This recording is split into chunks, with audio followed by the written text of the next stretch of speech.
Gaza-Israel violence, Israel warns of action inside Gaza. The Israeli military has warned it could take action against terrorist targets inside the Gaza Strip. Brigadier Gen Ronen Manelis told journalists that Hamas, the militant group that controls Gaza, was using Palestinian protests as a cover for launching attacks on Israel. Palestinian leader Mahmoud Abbas has said Israel bears full responsibility for bloodshed on Friday. 16 Palestinians were killed by Israeli soldiers at the Gaza border. It was the single deadliest day in the Israel-Palestine conflict since the 2014 Gaza war. The UN Security Council condemned the violence after an emergency session.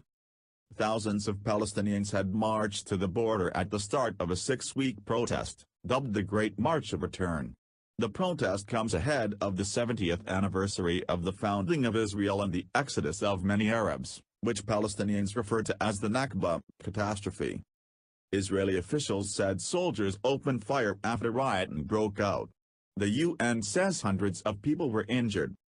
The UN Secretary-General Antonio Guterres has called for an independent inquiry into Friday's violence.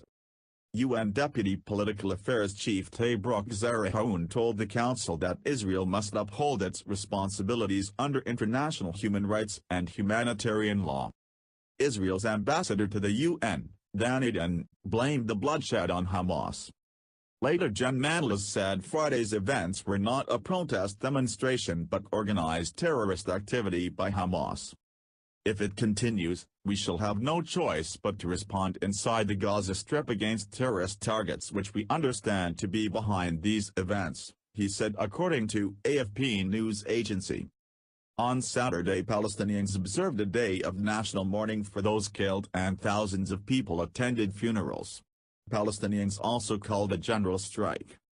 A few hundred protesters returned to a tent city put up near the border in preparation for the demonstration to resume, said AFP. The first to die was Omar Samer, 27, a Palestinian farmer killed in Israeli shelling as he worked his land near Khan Younis early on Friday, before the protests began.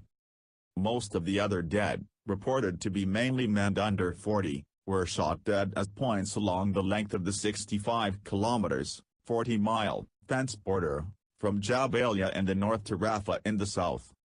Hamas said 5 of them were members of its military wing, Zidane al-Qassam brigades, reported Israeli media.